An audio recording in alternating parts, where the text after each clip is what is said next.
Hello, and welcome back to the Paper Soprano Podcast. It is so nice to see you. Oh my god, how have you been? What's going on? I, of course, am your host, Heidi, and I'm in a very strange mood today because today's kind of like an in-between day for me. I did something this morning, and I don't really have anything going on this afternoon/evening, but tomorrow is a big day, and yeah, it's just one of those weird kind of in the middle, like, of something day. You know what I mean? Do you know what I mean? Do you? But basically, so this morning I woke up and we got ourselves dressed and we put on a gown today. That's right. You heard that correctly. We put on a gown this morning, not just a dress. She was a full-length gown. And the reason why I did that is because I recorded with some other fellow musicians at the church that I sing at, which is really, really refreshing and amazing. I was able to record a bunch of stuff with a literal string quartet, which was awesome. And the players were phenomenal. They were super kind and really just really good players, really sensitive, and it was nice. Yeah, I want to talk about something specific that happened, which if you are a singer yourself, you might have seen some like memes about this, but basically, so picture this, okay? The setup of the church is extremely small. Like, this is not a cathedral. This is not a big Catholic church at all, you guys. This is a very small church. You know, it's probably, if you know the size of the recital hall, you could probably fit this church inside of the recital hall. Like, there's probably 10 pews that make up the main area. And then the altar is kind of this little hooded space, obviously in front of all the pews, and that area is not only hooded by kind of like an overhang a little bit, and it's kind of set back in the walls, but it's also carpeted. The whole place is carpeted. There are the pews are wooden, and there are peaked wooden ceilings, but everything else is carpeted. The walls aren't carpet, but the floor everywhere is carpet. So, also, this is where I recorded my recital. So if you want a visual, you can go check out some of my other videos. Shameless plug. But for real though, it's kind of a unique acoustic space. So if you were ever to sing here, depending on where you're standing, it can be really, really helpful or really, really not. And when I sing with just piano accompaniment or just organ on like certain pedals, obviously there's no problems with hearing me. But so I'm stationed in the little hooded kind of back altar area, right? So I'm in this like carpeted back set area, and in front of me, facing away from me, like facing the congregation, is where the string quartet was situated. So I was behind them, and also behind them by like at least 10 or 15 feet. Mainly because of COVID, but also just because of logistics. It's a small space, and they wouldn't fit up there, and I'm just one person. So basically, we were getting situated and whatever, and it was fine. The repertoire that I was singing today is because this is a small church and they're very, very sweet, and I love everything about them. They are very like traditional, and they are all about hymns. We love a good hymn for sure. And since this was actually the Christmas Mass that we were recording, there was a lot of hymns. So, you know, O Come All Ye Faithful, Little Town of Bethlehem. We got, you know, some Joy to the World, all those good hymns. Silent Night, you know, you know. But basically, so if you're not a musical person or you're not a singer and you're not a soprano or like a tenor, these hymns are set in the range of the voice so that it's easy for a congregation to sing them. So not too high and not necessarily too low either. But so they're kind of set all, you know, in like the lower half of the staff, or, you know, sometimes they'll leap up into the top of the staff, but, you know, it's not uncommon that the melody would go below the staff, but it's super uncommon for it to go above the staff, obviously, because, you know, the way that hymns are written is that you don't want people to feel uncomfortable vocally while they sing them. You want them to be able to sing along and be comfortable singing them. So the problem for me with that is although, you know, I have a specific timbre, I don't really have the range and the resonance in the bottom of the staff that my timbre, like I have like a round sound or kind of like a purpley kind of bluish tone, I would say. And, you know, I'm not trying to like hype myself up or anything. It is what it is, you know, whatever. That's just my tone color of my instrument. But despite the warmness and the roundedness of my instrument, it's not terribly resonant and powerful in the lower mid register, as is for a lot of singers, I would say. Your middle range is not always your friend. So, you know, we're going through all these hymns, you know, I'm trying my best to sing like 10 feet behind and over this string quartet. And normally, like any other singer who's like not me would be like totally able to do this.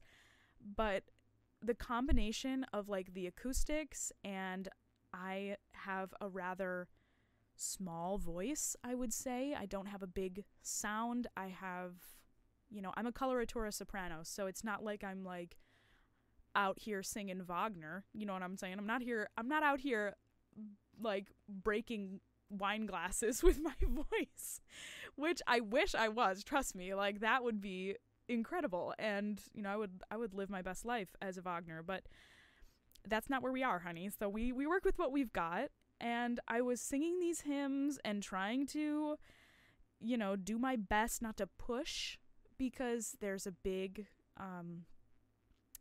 you know, everybody, you always want to push when you're like, oh my god, blah, blah, blah. I have to sing over, you know, the organ and this string quartet, and it's carpet in here, and you can't really hear me, and also, like, we're being recorded, and the camera is right in front of the string quartet. So, you know, it was just kind of a little bit not great. And what I mean by, earlier I mentioned if you're a singer, you might have seen a meme about this. What I'm describing here is like, there's this meme that I've seen that's like how to hurt someone, and you know, there's like all these examples. No, that doesn't hurt, it's fine, it doesn't hurt. And then it's like how to hurt a singer, and it's like, oh, we couldn't really hear you over the orchestra. And it's like, oh no. Because, oh my god, you couldn't hear me over the orchestra? Like, oh no, like that's such a thing, I feel like. And other singers, you can relate. It's hard to sing over an orchestra, especially if you're not in a cohesive space that, you know, is gonna help you. So basically, moral of the story here is they were like, okay, you know, like, we can't hear you very well. And the other thing is, when I'm singing with a string quartet, basically what I'm saying is the violins are doubling me. So I'm not only singing over the sonic volume of 4 acoustic instruments that are like 15 feet in front of me and an organ, I'm also singing over the exact notes and pitches that I'm trying to sing. So it's like I'm competing in a lot of ways. And I have no shame. They were literally like, I think we're going to give you a microphone. And I was like, okay, cool. Like, yeah, all right. Like, at first in my head, I was like, oh no, I should tell them that I don't need a microphone because, you know, the singer in me is like, oh no, you don't need a microphone because you just have to, like, I don't know, be more resonant or something. And it's like, no, because I know that my singing is okay. For, you know, I'm not going to try and change my technique in like 30 seconds or something. That would be dangerous. And I am where I am right now. And it's like, if you feel like you need to mic me up, girl, I've seen Pavarotti sing with a mic, Henny, and he was singing to stadiums. Don't get me wrong. Like, he's singing to like literal like football stadiums worth of people. But like, you know, sometimes you need a microphone, and that is just okay. Sometimes you don't, like especially when you're singing in an opera house where it is designed to be acoustically agreeable to singers and the orchestra is located lower than you, and you know, you're not on the same plane, you're not dealing with a bunch of acoustic issues most of the time in these nice auditoriums and things like that. So like, yeah, if you're in a space where you are able to sing your heart out and be heard over the orchestra, by all means do that. But for me today, it just wasn't working because I was singing in my middle range, and you know, I was just in not an ideal spot, and that is fine. So,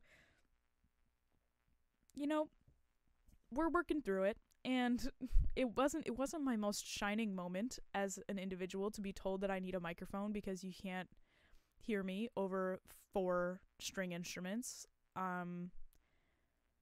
But if you were there, I think you would have understood that like the setup was really what was the problem.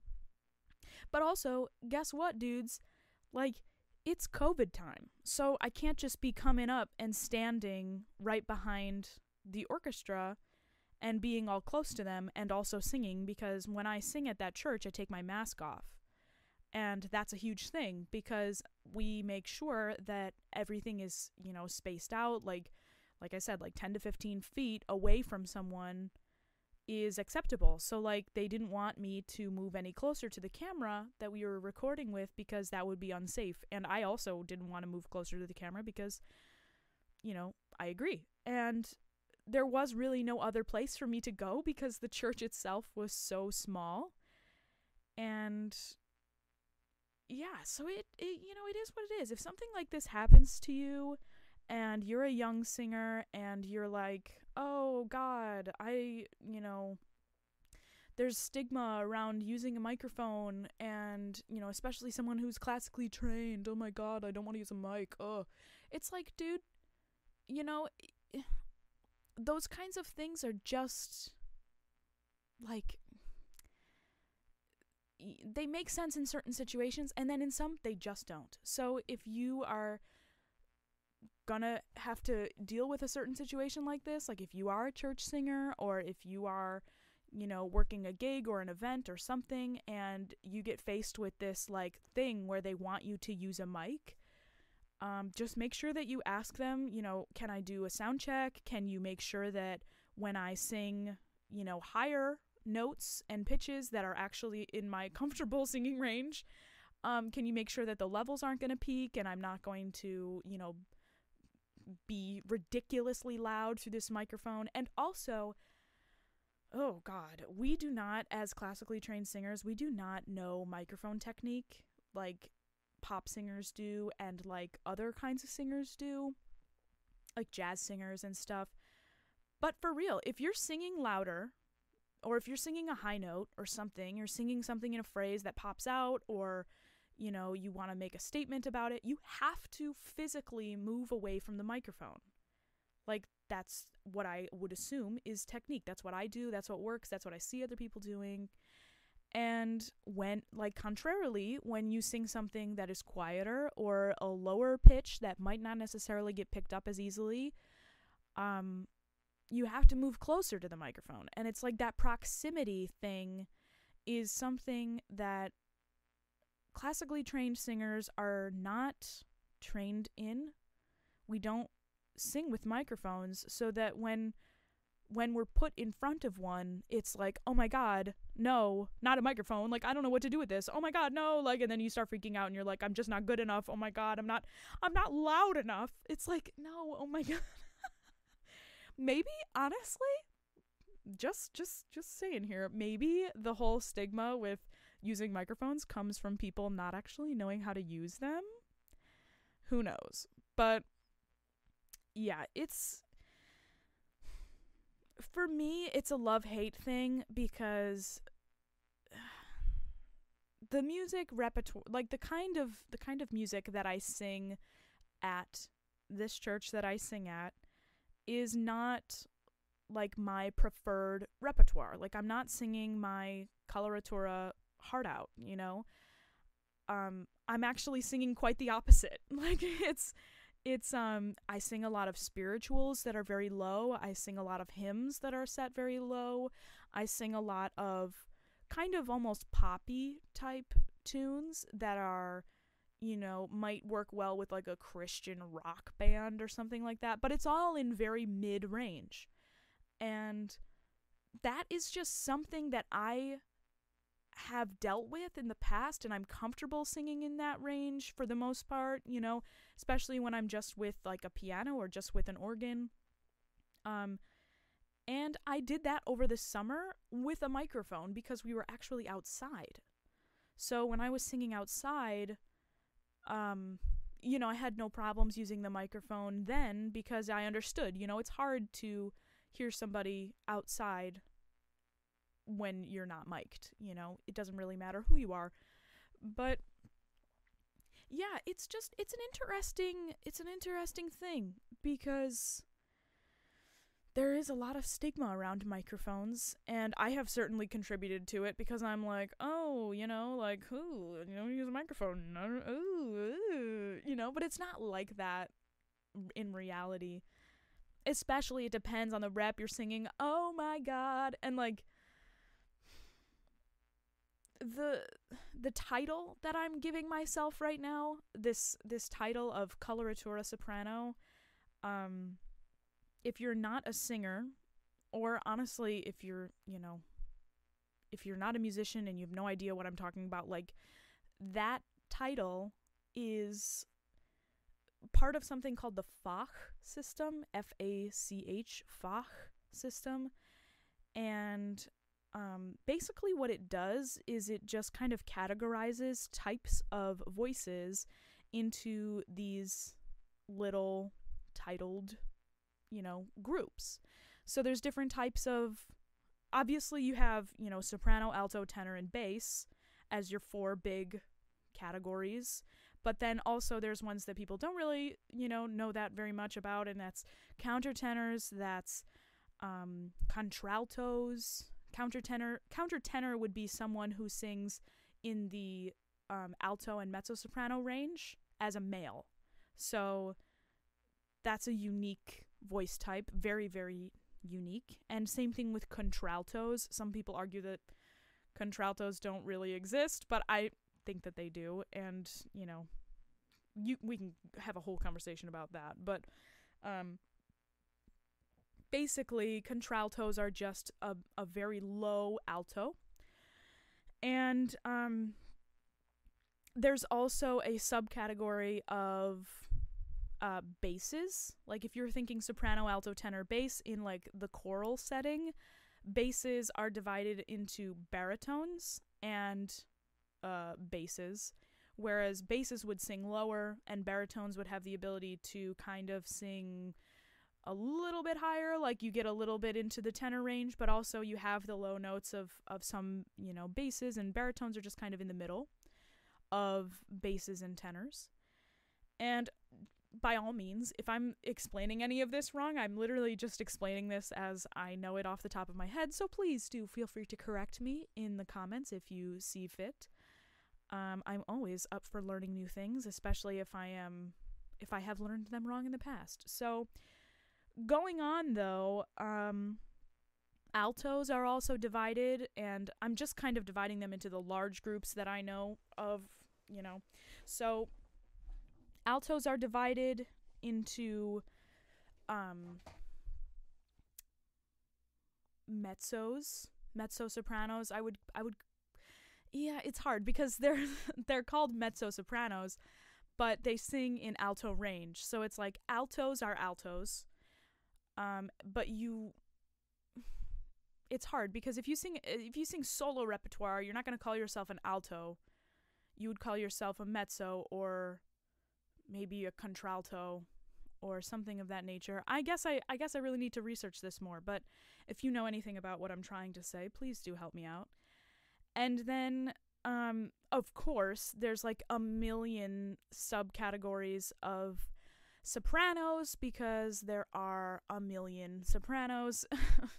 There's the dramatic soprano, there's the coloratura soprano, there is obviously the Wagnerian soprano, there's the lyric soprano, and all of these categories basically just have, certain qualities to the voice and certain abilities that would put them in this category. Also, I didn't talk about tenors, but there are obviously Wagner tenors and spinto tenors. There's also, I believe, spinto sopranos. And there's lyric tenor, there's lyric baritone, there's lyric bass. Like, there's all different kinds of categories for each voice, each little subset. I highly recommend, if you're interested in this classing system, some people don't even really buy into it, but a lot of people do. So I would encourage you to look it up, and you will find that it is a very vast system, and there's a lot of gray area in between these categories. So if you were to look it up, you would really find out that there's like there's just a lot of info on this. So it's really quite dense, and you can classify yourself with this, and then the benefits of that is that you would have a certain toolbox of repertoire that would be at your fingertips that would suit your voice. I'm putting air quotes around suit, because it might not, and it might, but you have to just kind of find your own little spot within your within the Fach system. And yeah, so then you would ideally sing all that rep, and you would be cast as those types of characters, and that's just kind of how it would go. Some people can they can go back and forth between these categories, and they can sing multiple style or multiple types of singing. I don't know. You know what I mean? Like, they can go back and forth, and a lot of the times when you age, like when you get older, your Fach will change as well. Because, the voice changes as you age, and we all know this, and honestly, it's kind of awesome. Like, it really keeps you on your toes, because thinking about, yes, like right now, I would consider myself a coloratura soprano. I have, something that I didn't even talk about was also like certain physical attributes might put you in a category over another, which is a whole big controversy for sure. But as of right now, I am small, like I am short, and I am like my personality fits the type of coloratura soprano. Like a lot of the coloratura roles that you're gonna hear are, like the maid, or like the funny little, fairy, like the secondary character, or, the younger sister, or the young comic relief nun. You know what I mean? Certain characters fit roles better because composers knew what they were doing, and they knew that, if I'm going to write for a young nun, like in Poulenc's Dialogues of the Carmelites, he would write, that kind of style and that kind of way that would fit those types of personality traits. You're young, you're able to sing high, you have a high voice because you're young, but also you're very agile, so you're able to do long melismas, and you're able to do long, easy, kind of light passages where it's set very high. So basically, that's kind of where I'm at right now, and it's fun. I really enjoy the repertoire. I love, this kind of music, and it's very interesting that in the future I might not be singing this music, which is totally fine. If in 30 years or however long, because I'm 25 right now, if I in my 50s or 60s am not singing coloratura rep anymore, that would kind of be okay, and it would make sense, and I might get to sing other kinds of rep, more dramatic rep, or, sing mother characters, or sing, evil characters. Those kinds of things are really exciting, and I, like, that's awesome. So if you are a young singer and you're trying to find out what kind of voice type you are, or if you are exploring that, just take it with a grain of salt, because even now, as a coloratura myself, some people have also called me a lyric coloratura. So, like, that would mean that I would also have some kind of lyric aspects, and I love, I think Sophie from Rosenkavalier would be classified as a light lyric.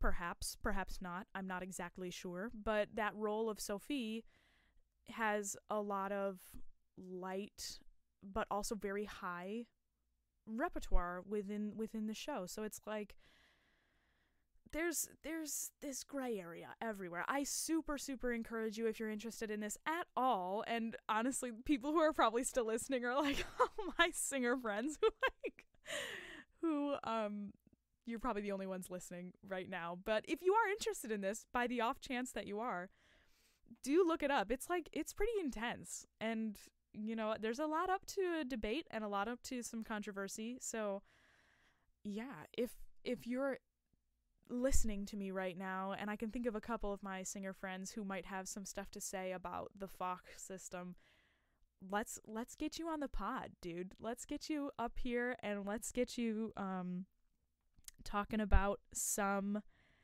voice classing systems, and the problems, the issues with it, the inherent issues with classing voices. So yeah, I forget what brought me to this. Oh, well, it was because I was talking about church and how I'm singing a lot of stuff that is out of my preferred range, which is really like, towards the top of the staff, and I like to live up there. That's pretty fun, and it sounds the best in my voice. It's the most accessible range, and it's the best sounding. It's easily resonant, and I can make the best sounds up there. You know what I'm saying? My sounds in the middle, they're okay. The sounds at the bottom, they're okay. But also they're both kind of bad. So, and I need a microphone. Yeah, obviously, I'm just kidding. I don't really care. But yeah, so it is what it is, you guys. When you're out there in the world, don't be a diva. Just, save it for when you're 60. Because then, after all this time, they'll be like, oh, you. Oh, you. That's fine. You can be a diva now. You're like 60. It's fine. Don't be a diva when you're 25. If somebody's like, hey, girl, we need to mic you up because of the situation. If I was like, how could you say that to me? I don't need a mic. Oh, my God. I'm a classically trained vocalist. Like, nobody cares. Like, it just doesn't matter. So don't be a diva if something like this happens to you, and, just live your life. It's totally fine. And you learn from every experience, despite what the memes are going to tell you about your experience. Don't get downtrodden. So, anyway, all right, I'm going to let you guys go. I'm going to let you go. And I'm going to go work on my paper because, oh, Lord, we got to get that finished. We got to get that done. So, thanks so much for tuning in, you guys. This has been another installment of the Paper Soprano Podcast. And if you do like this podcast, please do show it some love in any way that you can, which is, share it, tell someone about it, maybe give this video a like, subscribe to my YouTube channel if you're watching on YouTube. And yeah, it really means a lot to me that so many of you are reaching out and, planning dates to be on the podcast, and also just kind of saying that it's been helping you, or it's been, it's been inspiring to you in some way, and I really appreciate that. So thanks, and thanks for listening. It's been fun. I had a good time chatting with y'all, and yeah, all right. I'll talk to you tomorrow, okay? All right, love you, mean it. Bye.